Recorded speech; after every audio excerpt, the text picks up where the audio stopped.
RPJMN atau dan juga reformasi birokrasi dan zona integrasi. Kemudian Mitas. poin keempat itu kesenjangan kompetensi. Itu kalau dari analisis kebutuhan pelatihan ASN yang ada di BPSDM D Jateng. Setahu saya seperti itu.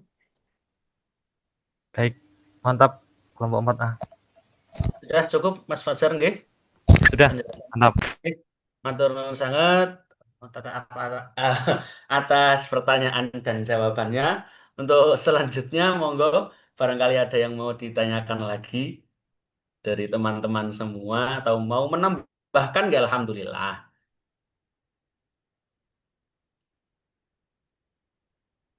Atau banyak yang belum join ini masih perjalanan.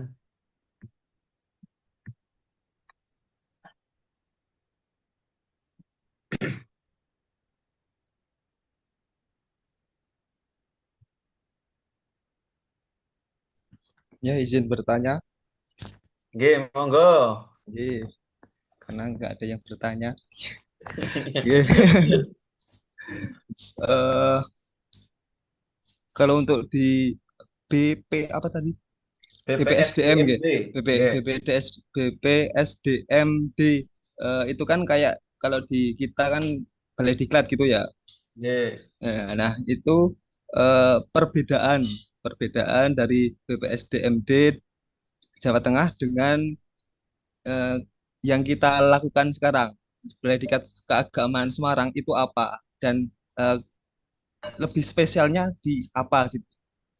Lebih spesialnya daripada yang Balai Diklat Keagamaan Semarang yang kita sekarang sedang melaksanakan ini. Seperti itu, Mas. Berarti mohon maaf saya simpulkan dulu untuk pertanyaannya perbedaan BPSDMD Jateng dengan BDK, begitu. Ya, kalau sama programnya, semua program ada program yang lebih eh, lebih favorit atau lebih unggul dari BPSDM mohon maaf dari BDK Semarang. Seperti itu. Di bawah naungan Kemenak. Oh, nggih, nggih. Iya. Monggo dari teman-teman silakan untuk ditanggapi ini pertanyaan dari teman kelompok kita juga, kelompok 4 cuma beda grup. Jadi yang ditanyakan itu perbedaan BPSDMD Jateng dengan BDK dan keunggulannya itu apa sih gitu loh. Lebih perbedaan di programnya. Oh, programnya, Ya, kalau perbedaan kalau program perbedaannya kan antara ya BPSDMD Jateng dengan ya BDK.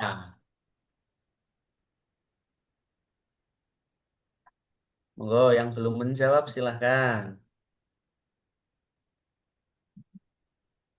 Mungkin saya bisa menjawab Oke, pertanyaannya Mas silakan. siapa tadi? Mas Siar. Ya, baik Mas A. Terima kasih pertanyaannya sangat bagus sekali ya. Saya mencoba menjawab yang Mas. Perbedaan yang utama ya mungkin ya BPSDMD Jateng itu lembaga di bawah naungan Pemda ya, Pemerintah Provinsi Jawa Tengah. Kalau yang BDK itu kan di bawah naungan Kementerian Agama itu. Yang kedua, BPSDMD Jateng itu membina ASN seluruh OPD di Jawa Tengah, provinsi maupun kabupaten atau kota. Kalau BDK itu membina ASN di bawah naungan Kementerian Agama, baik guru madrasah, kemudian penghulu, penyuluh seperti itu, nggih. Kemudian ketiga fokus pada kalau BPSDMD itu fokus pada pengembangan kompetensi ASN daerah, manajerial, fungsional, dan juga teknis. Kalau BDK itu fokus pada diklat berbasis keagamaan madrasah dan fungsi dari Kemenak itu sendiri. Menurut saya itu mungkin barangkali teman-teman yang lain bisa menambahkan. Baik, terima kasih. Terima kasih untuk jawabannya. Bagaimana Mas Syiar Aji Waskito? Apakah sudah bisa memberikan gambaran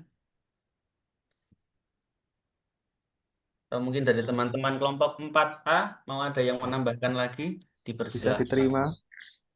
Siap. Sudah cukup puas nggih, Mas? kita obrolkan di belakang saja. Siap.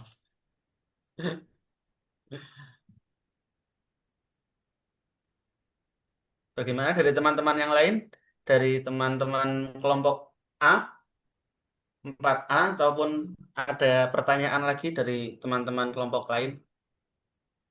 Oke, mungkin kita cukupkan ya adik-adik ya. Oh, nggih, Ya Ibu. ada agenda kita satu lagi. Bisa di closing Mas Yasid. Nggih. Terima kasih untuk partisipasinya, untuk mengikuti nopo presentasi dari kelompok kami. Kurang lebihnya mohon maaf. Saya cukupkan. Assalamualaikum warahmatullahi wabarakatuh. Waalaikumsalam warahmatullahi wabarakatuh. Terima kasih. Kita kasih aplaus adik-adik buat kelompok 4A ya. Nggak salah ini ya saya 4A ya. Baik, sedikit menambahkan untuk pengetahuan kita semuanya ya. Tadi disampaikan bagaimana kita bahas terkait dengan training need analysis adik-adik ya. Jadi analisis kebutuhan pelatihan. Semua baik itu balai, badan ya atau balai besar gitu ya adik-adik ya. Nomenklaturnya memang beda-beda ya. Kalau badan itu di level dia apa namanya BPSDMD ya. Itu itu untuk di eselon 2 ya. Kalau kita di Balai Diklat itu di eselon 3 ya. Nah, betul yang disampaikan oleh Mbak Wiwi tadi bahwa kalau BPSDMD itu dia itu diklatnya untuk pemerintah provinsi ya. Jadi di Jawa Tengah itu peningkatan kompetensi seluruh ASN di Provinsi Jawa Tengah itu di bawah merupakan garapan dari BPSDMD, gitu ya.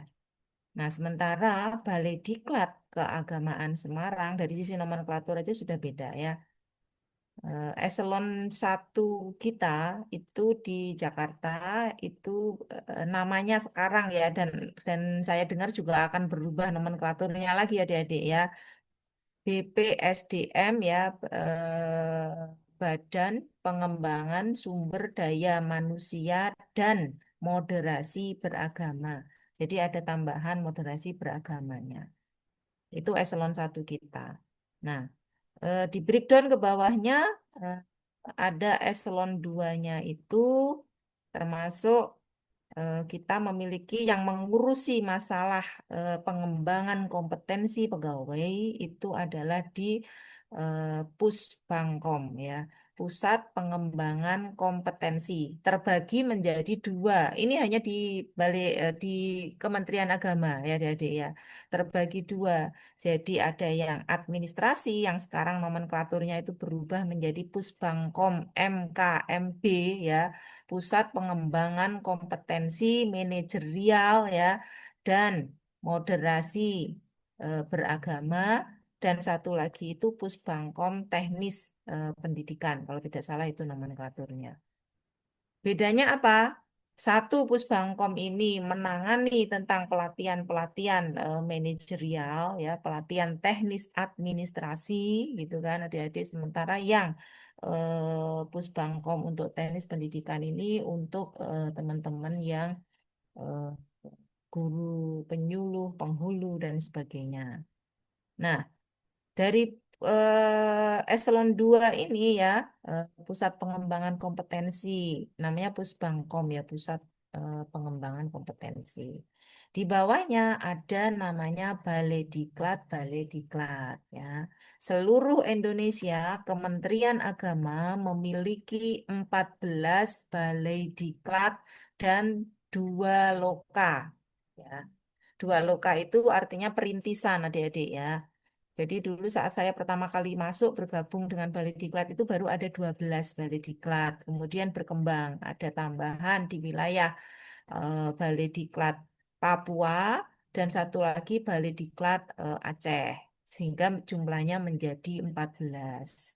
Sementara yang tambahan 2 loka ini perintisan yang akan menjadi Balai Diklat. Di mana itu? Satu di Lampung, satu lagi di Pekanbaru. Nah, itu semuanya terbagi nanti terklaster-klaster ya. Artinya memiliki wilayah sendiri masing-masing. Misal, Balai Diklat Keagamaan Semarang itu bertanggung jawab untuk pengembangan kompetensi di wilayah Provinsi Jawa Tengah dan Daerah Istimewa Yogyakarta ya. Nah, sebelum di Balai Diklat Keagamaan Semarang, saya ada di Balai Diklat Keagamaan Denpasar. BDK Denpasar membawahi 3 provinsi ya, dari mulai Provinsi Bali, Provinsi Nusa Tenggara Barat, dan Nusa Tenggara Timur gitu. Dan masing-masing ya Balai Diklat Medan, Padang itu masing-masing punya wilayahnya sendiri-sendiri. Untuk menentukan diklat-diklat apa yang akan diselenggarakan dalam setiap tahunnya, tentu kita berdasarkan salah satunya yaitu TNA tadi ya, Training Need Analysis, analisis kebutuhan pelatihan. Jadi kita menggali data dari apa namanya user-user pengguna layanan kita ya di Kemenak-Kemenak, kemudian PT KIN ya itu juga menjadi wilayah kita ya adik-adik ya. Itu terkait pelatihan-pelatihan apa yang mereka butuhkan. Nah, itu salah satu pertimbangan. Tentu yang utama ya kita berdasarkan dari Renstra kita ya, rencana strategis ya di Kementerian Agama yang di breakdown nanti ke Renstra pejabat-pejabat di bawahnya. Di sana ada yang namanya program prioritas. Seperti itu ya adik-adik ya. Nah, maka kita tidak bisa lepas dari itu. Kalaupun sebetulnya kita nggak apa namanya tidak mengadakan pelatihan tersebut, namun itu merupakan program prioritas bahkan program mandatori ya dari pusat kita harus melaksanakan itu. Ditambah dengan hasil dari analisis kebutuhan pelatihan ini. Melihat juga dari apa perkinnya kita ya, di perkinnya kita seperti itu. Jadi itu alasan beberapa penentuan ya program pelatihan yang dilaksanakan di tahun bersangkutan. Namun adik-adik ya perlu diingat bahwa karena efisiensi maka di tahun 2025 ini pelatihan itu sangat minim sekali. Bahkan kalaupun ada itu kita selenggarakan secara online seperti itu ya. Baik, itu hanya sebagai tambahan ya pengetahuan buat adik-adik semuanya. Maka di kami, Balai Diklat Keagamaan Semarang, di bawah Eselon 3, kita punya tenaga-tenaga pengajar Widya Iswara itu juga terbagi menjadi 2 spesialisasi ya, bahkan 3 ya spesialisasi untuk pengajar yang teknis. Nah, teknis dibagi 2, teknis pendidikan untuk guru-guru dan teknis keagamaan. Yang penyuluh-penyuluh, penghulu-penghulu ini ranahnya nanti di teknis keagamaan. Kami sendiri kalau untuk latsar seperti ini itu masuk ranahnya yang teknis administrasi ya. Kalau tadi Mbak Wiwit sebutkan kalau di Kementerian Agama juga sama, Mbak. Jadi kita juga menangani masalah pelatihan baik itu manajerial, ya kan, kemudian pelatihan fungsional ya juga, dan juga pelatihan teknis ya. Nah, untuk yang fungsional, eh, kami ada pembagian ya kesepakatan antara ranah yang menjadi ranahnya di Balai Diklat di level eselon 3 dan ranahnya yang di eselon 2. Jadi biar tidak tumpang tindih seperti itu. Gitu adik-adik ya. Ini sekedar informasi tambahan saja supaya adik-adik paham ya. Oh, di Kementerian Agama itu apa Menteri Agama dibantu dengan pejabat-pejabat di bawahnya eselon-eselon 1 termasuk Dirjen, Bimas gitu ya. Bahkan Dirjen PHU sekarang udah pecah adik-adik ya. Untuk haji itu jadi kementerian sendiri ya. Lepas ya dari Kementerian Agama. Nggak tahu nanti gimana itu ya. Seperti itu ya. Baik, tapi bagus ya adik-adik sampai berpikir ke sana ya. Jadi ingin mengetahui lebih dalam terkait dengan Kementerian Agama itu seperti apa gitu ya. Dan yang penting untuk diketahui lagi bahwa internal kita Kementerian Agama ini memang spesifik ya, karena Kementerian Agama itu kementerian yang paling banyak jumlah satuan kerjanya ya, yang itu didominasi oleh madrasah adik-adik ya. Bahkan kita itu jumlahnya ribuan. Maka penting untuk memikirkan bagaimana pengembangan kompetensi ya ASN di bawah Kementerian Agama ini untuk pegawai-pegawainya. Karena kalau misalkan saya pernah mengadakan penelitian bahwa rasio pegawai untuk bisa mendapatkan pelatihan itu kalau kita hitung apa namanya dari jumlah pelatihan yang ada itu bisa sekitar 4 tahun sekian itu baru satu orang pegawai itu bisa mendapatkan pelatihan ya secara reguler ya. Namun kemudian kita mengadakan diversifikasi kediklatan, artinya diklat-diklat itu kalau yang secara klasikal kita adakan tidak memenuhi kuota dari seluruh ASN ya dan dengan training rate yang lama ya. Misalkan Mas Siar itu ingin pelatihan, saya ingin mengembangkan kompetensi saya, Bu. Saya ingin dipanggil atau diundang untuk mengikuti pelatihan ini. Itu memang kecil ya prosentasenya ya, karena kita sekian ribu pegawai di Jawa Tengah DIY ya, dia kita bicara Jawa Tengah DIY, belum Indonesia ya. Itu. Nah, karena training rate yang masih cukup panjang, sehingga Balai Diklat Keagamaan Semarang berinisiatif untuk mengembangkan ya diversifikasi pelatihan melalui pelatihan jarak jauh yang mana sama ya, sama-sama berhak untuk mendapatkan sertifikat, sama-sama mendapatkan materi yang sama, hanya pelaksanaannya secara daring. Begitu adik-adik ya, karena kita distance ya, pakai distance learning sehingga secara online. Itu. Hanya mungkin kelemahannya untuk pelatihan-pelatihan yang membutuhkan praktek, itu PJJ mungkin masih belum recommended ya.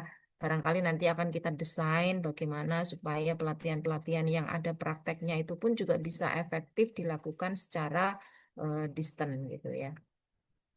Baik adik-adik, sudah role model sampun, benchmarking juga sudah. Harapannya dengan tadi sebetulnya kita belum explore ya, inovasi-inovasi apa sih yang ada di BPSDMD yang bisa kita ambil ya, praktek-praktek terbaik yang sudah dilakukan di sana, yang bisa kita jadikan ide kita ya, untuk nanti adik-adik apa namanya, menyusun rancangan aktualisasi ya. Tapi silakan nanti eksplor masing-masing ya. Kan kelompok masing-masing kelompok kan sudah memiliki lokus benchmark ya. Maka adik-adik karena waktu kita terbatas, kita lanjutkan dengan apa namanya? Infografis ya. Kita lanjutkan dengan infografis. Kita ingin melihat tayangan-tayangan infografis itu media yang cukup efektif ya untuk menyiarkan, untuk menyampaikan ya eh, jenis layanan tertentu sehingga masyarakat itu dengan mudah mengetahui dengan melihat infografis itu ya. Nah, ada teksnya, ada gambarnya gitu. Oke, silakan 2B.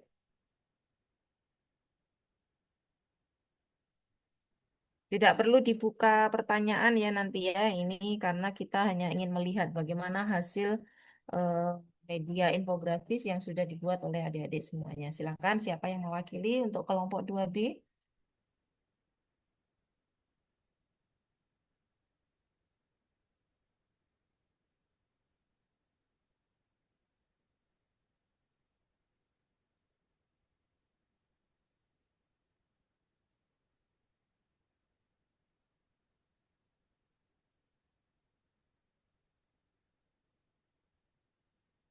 Siapa anggota kelompoknya? Saya Bu salah satunya. Oke, Mas Raffi. Kita Iya, dulu Faza. iya Senang Bu. banget teman Thomas, Mas. Nggih, ada jendelanya soalnya Bu kena cahaya. Ntar ya. Kamu bikin pelayanan apa, Mas? Kelompokmu? Kalau niku Bu, pendaftaran nikah Bu.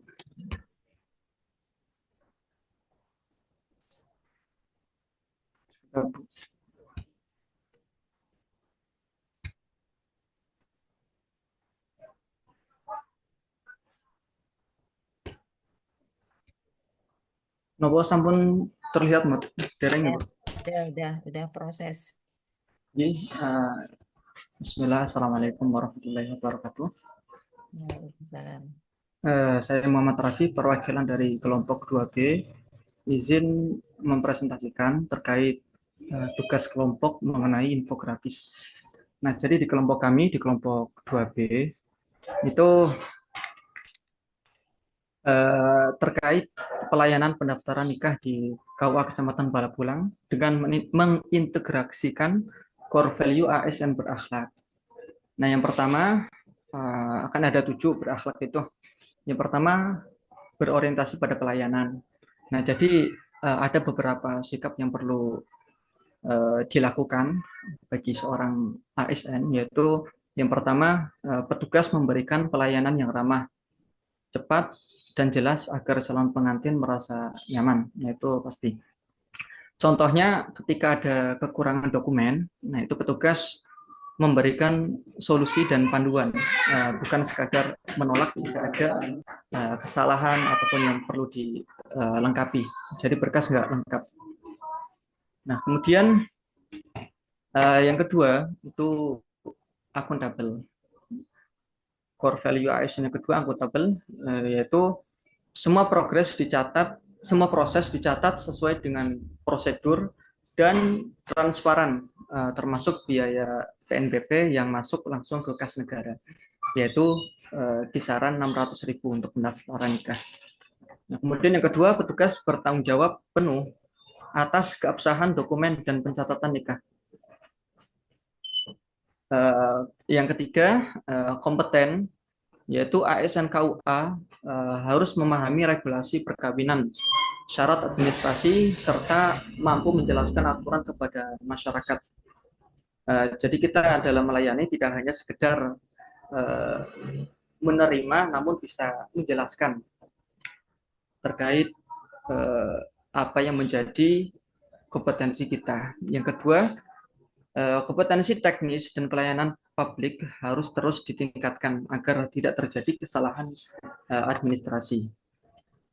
Nah, yang keempat, core value ASN yang keempat yaitu harmonis. Tentu petugas itu harus menjaga komunikasi yang baik dengan masyarakat, tokoh agama, dan perangkat desa. Yang kedua, proses pendaftaran dilakukan dengan menghargai budaya dan kearifan lokal. Kemudian yang kelima, loyal. ASN KUA melaksanakan tugas sesuai dengan regulasi dari Kementerian Agama. Nah, biasanya itu ada terkait peraturan Menteri Agama atau biasa disingkat dengan PMA. Kemudian menjaga nama baik institusi dan tidak menyalahgunakan wewenang. Yang kedua, menjaga integritas dengan tidak melakukan pungutan liar. Yang keenam, petugas mampu menyesuaikan diri dengan perkembangan teknologi, misalnya pendaftaran online melalui aplikasi SIMKAH Gen 4.0. Yang ketujuh, kolaboratif, yaitu KUA bekerjasama dengan desa atau kelurahan, kemudian RT atau RW, dan lembaga lain untuk kelancaran administrasi pernikahan. Kemudian yang kedua, kolaborasi juga penting untuk memberikan edukasi seputar pranikah. Yang ini cukup sekian terkait pemaparan infografis dari kelompok 2B. Sekian dan terima kasih. Mungkin ada pertanyaan atau masukan dari teman-teman kelompok lain. Terima kasih.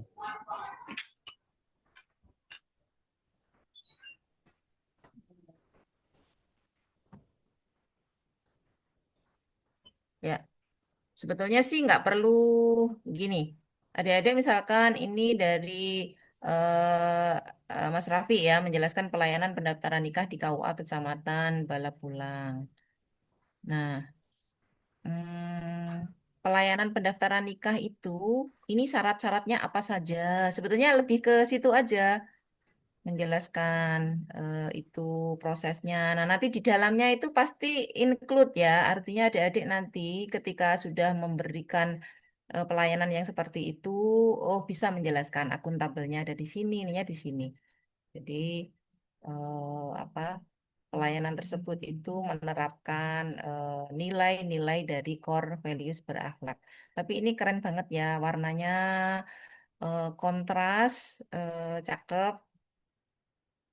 Coba Mas di scroll ke bawah, itu kan baru separuh ya. Nah, oke, ya. Siapa anggota kelompokmu? Anggota kelompok ada Mbak Mela, kemudian Mbak Miura, yang ketiga ada Mas Firman, yang keempat saya sendiri, dan yang kelima ada Mas Haris, Mas Aid. Haris. Siapa yang kedua itu Miura, Miura Sekar. Nji, Bu. Cantik sekali namanya Miura. Sekar itu bunga ya. Baik, ketujuh nilai berakhlak sudah diadop oleh kelompok ini tadi kelompok piro Mas? 2B ya. Iya, 2B, Bu. Oke. Baik, kita kasih aplaus terlebih dahulu adik-adik untuk kelompok 2B. Kita satu lagi ya untuk yang infografis jadi dua-dua gitu perwakilan. Bisa di stop share. Saya izin untuk share screen ininya undiannya.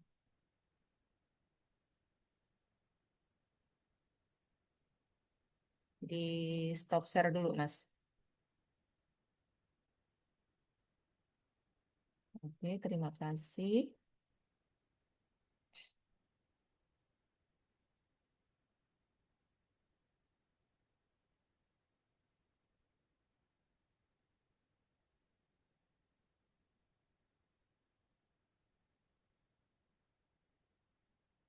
Oh, nggak bisa malahan.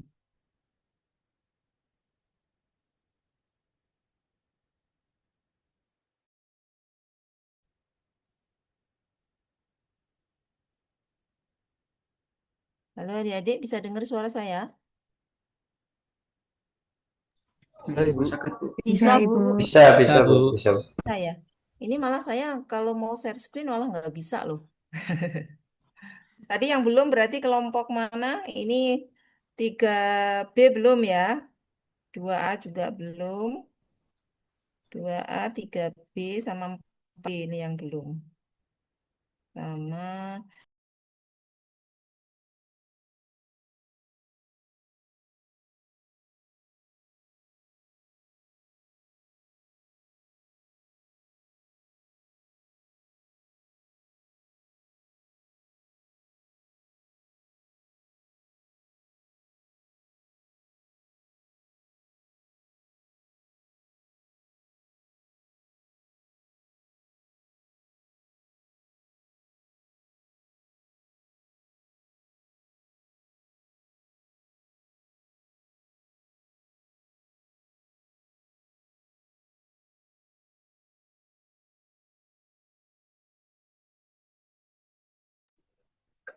Sepertinya ibunya keluar ya ini, teman-teman. Iya, Mas, ketok Iya, Mas. Gimana, Bu Nima keluar ya? Terpental mungkin. Tapi belum ada kabar tuh. Iya, Pak Anang. Sepertinya terpendam. Oh, saya coba kontaknya. Ya tunggu aja.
Tunggu sebentar ya Bapak Ibu. Itu laptopnya Bu Nikmah ngeheng kayaknya. Bu. Iya, Iya, Pak. Pak.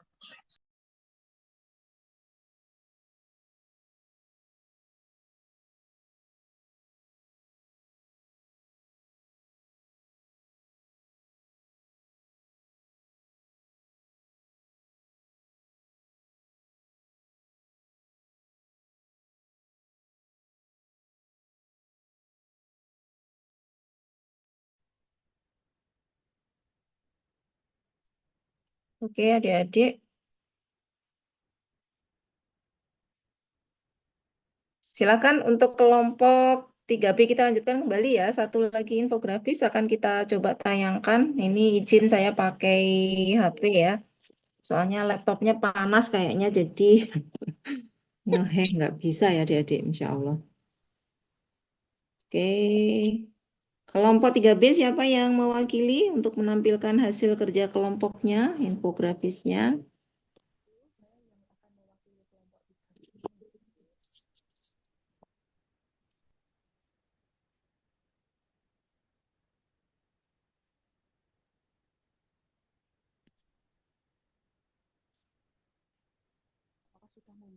Oke, Mbak Ratna, berbagi layar.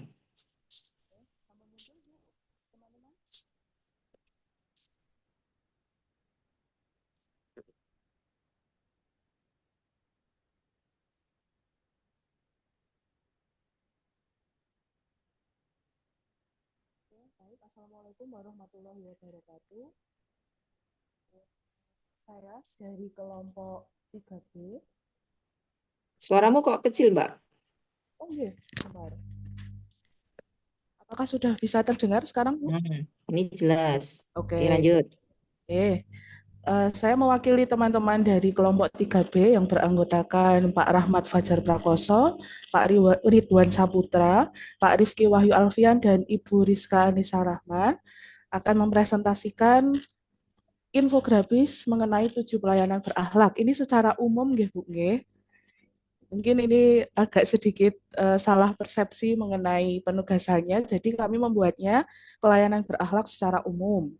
Jadi ini ada 7 nilai-nilai dasar ASN untuk melayani dengan hati. Yang pertama yaitu berorientasi pelayanan, melayani dengan tulus, mengutamakan kepuasan masyarakat. Kemudian yang kedua, akuntabel, transparan, bertanggung jawab, dan dapat dipercaya. Yang ketiga yaitu kompeten, terus belajar, tingkatkan keahlian, dan raih hasil terbaik. Yang keempat yaitu harmonis, rukun dalam keberagaman, saling menghargai dan menghormati. Kemudian yang kelima yaitu loyal, setia pada bangsa dan negara, mendukung kepentingan bersama. Yang keenam itu adaptif, fleksibel terhadap perubahan, sigap menghadapi tantangan.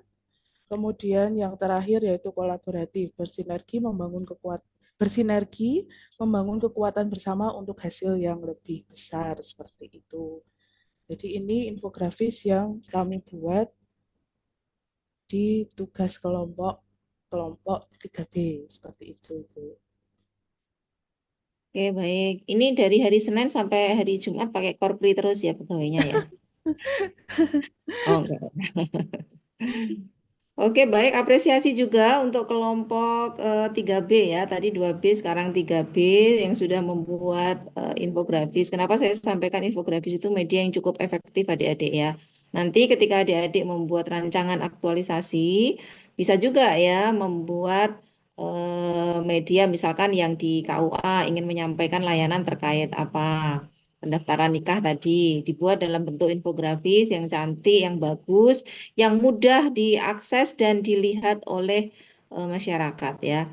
Mudah dilihat, mudah dipahami itu artinya dari info yang ada diberikan ya. Berarti itu poin-poinnya terkait pendaftaran nikah misalkan ya. Kemudian silakan diberikan, kan ada teksnya, ada gambar gitu ya. Nah, secara mudah diakses itu berarti adik-adik bisa upload ya atau unggah media infografis tersebut melalui beberapa media sosial yang sudah dipunya ya di KUA misalkan. Kalau yang guru bagaimana, Bu? Sama, guru ingin seorang guru misalkan guru BK taruhlah ya ingin menginformasikan tentang apa gitu ya. Boleh kalau misalkan mau dibuat dalam media infografis gitu ya. Terus kemudian itu akan dipublikasikan ya. Kalau kita tidak mau mempublikasikan secara hardnya gitu ya, maka silakan adik-adik melalui beberapa media sosial yang sudah dipunyai ya, seperti itu. Baik, hari ini kita sudah merangkul ya, mendiskusikan baik itu dari mulai learning journal sampai apa adik-adik role model dan juga dikuatkan lagi dengan benchmarking ya. Mudah-mudahan dari beberapa diskusi kita ini semakin membuat pemahaman ya bagi adik-adik semuanya terkait core value berakhlak. Nah, jika sudah paham akan lebih mudah bagi adik-adik untuk menginternalisasi ya. Tadi kan sudah ada contoh-contoh penerapannya dari tokoh Buya Hamka, kemudian Romo Shafi'i itu di role model, kemudian di benchmark ke lokus-lokus yang kita tuju juga sudah ada bagaimana berorientasi pelayanan diterapkan, akuntabel diterapkan, seperti itu mudah-mudahan bisa menjadi best practice ya buat adik-adik semuanya. Praktek-praktek yang baik itu akan kita ambil, kita contoh, kita adopsi, kita adaptasi untuk memunculkan ide-ide inovasi adik-adik dalam menjawab nanti core issue. Nah, maka sampai dengan saat ini silahkan pikirkan core issue apa yang nanti akan adik-adik angkat ya untuk menyusun rancangan aktualisasi. Ini agenda 2 sebentar lagi udah selesai. Adik-adik masuk agenda 3. Nah, di agenda 4 itu harus sudah punya core issue yang sudah fix ya, yang sudah tidak berubah lagi karena adik-adik sudah harus menentukan kegiatan-kegiatan sebagai solusi kreatif dan inovatif untuk menjawab core issue yang kita pilih gitu ya. Nah, silakan belajar boleh dari satker lain, boleh dari pengalaman sendiri, boleh dari apapun untuk adik-adik bisa berinovasi dan berkreasi. Baik, sekarang jam berapa? Pas banget ya, 17.30 adik-adik karena sudah menjelang maghrib juga, sudah mulai gelap, mataharinya juga sudah masuk ke peraduan, laptopnya juga sudah is dead ini ya, karena ini panas nih saya pegang laptopnya adik-adik, Masya Allah ya. Saya sudah berasap, Bu. Iya, Mas, Masya Allah tinggal manggang ya, mari ngono ya. Itu, tapi tetap semangat ya, biiznillah ya kita adik-adik ya kita niatkan mendapat ridho dari Allah Subhanahu wa taala untuk setiap tahapan yang kita ikuti ini. Semoga adik-adik dimudahkan ya sampai nanti tahap akhir Amin. lulus Amin, semua. amin. Amin, Bu. Amin. Baik. Amin. Insya Allah besok kita ketemu ya kurang lebih jam 10 adik-adik karena pagi saya ada jadwal lain. Mungkin nanti bisa diumumkan Mas Nanang ya kalau kondisi tidak memungkinkan supaya tidak ada pembelajaran malam ya barangkali besok kita jadikan kelas besar kembali ya seperti itu nanti akan kita infokan kembali ya adik-adik tapi rekodnya tetap masing-masing nanti ya. Oke, kita akhiri pembelajaran kita. Semoga yang sedikit ini bermanfaat buat adik-adik semuanya. Semangat selalu. Wassalamualaikum warahmatullahi wabarakatuh.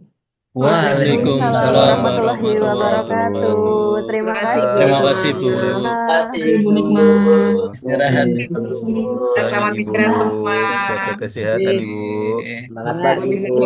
Terima kasih Bapak Ibu. Terima kasih.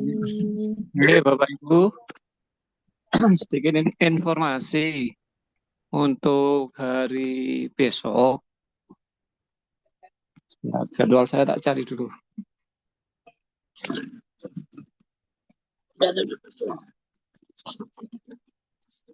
Untuk hari tanggal 1 kan ada pembelajaran Ibu Ratna Prilianti. Itu dimajukan hari besok 7:30 nggih Bapak Ibu. Nanti teknisnya kelompok 1-2 pada pukul 7:30 sampai jam 9 kurang 15 menit. Terus kelompok 3 dan 4 nanti 9:45 sampai jam 10. Gitu nggih Bapak Ibu. Terus nanti dilanjut sama Ibu Nikmah. Itu nggih Bapak Ibu. Ada yang ditanyakan? Saya kira cukup nggih. Cukup, Pak. Cukup, Oke. Pak. Pak, cukup. Cukup, Terima Bapak. kasih. Terima kasih. Sugeng Kondo, selamat istirahat. Sekian dari kami. Assalamualaikum warahmatullahi wabarakatuh. Waalaikumsalam.